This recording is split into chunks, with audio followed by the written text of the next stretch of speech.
what do you make of this ban of this advert, the Christmas advert Iceland's been put out? Hi Louisa, thanks for having me. Of the advert, I'm not too sure really, but I think the question evolves really around whether palm oil should be banned from supermarket chains like Iceland in food products. And the reason for that is because they chose to ban palm oil in their products because they say it is the leading cause of deforestation in Southeast Asia. And that's a very simplistic way of looking at the question of forest loss, especially tropical forest loss. And the reason for that is that palm oil actually requires much less land than other edible oils and indeed other food sources to actually produce the same amount of food than compared to these other edible oils.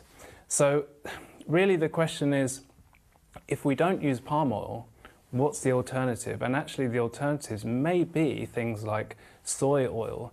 And soy oil requires a lot more land and is equally to blame for forest loss, but instead of in Southeast Asia, it's being grown in the Amazon. So forest loss is happening due to feeding the world. So banning palm oil is not really the solution. I think that supermarket chains such as Iceland should actually be working with the industry to make it more sustainable and find solutions without shifting that demand onto other products which may be equally to blame. But is palm oil to an extent bad for the environment, or should other supermarkets be taking similar action to take a stand against damage to the environment? So palm oil is attributed with forest loss to clear the forest to grow the oil. Palm oil itself is not bad for the environment, but it's the forest loss that Iceland took their action against.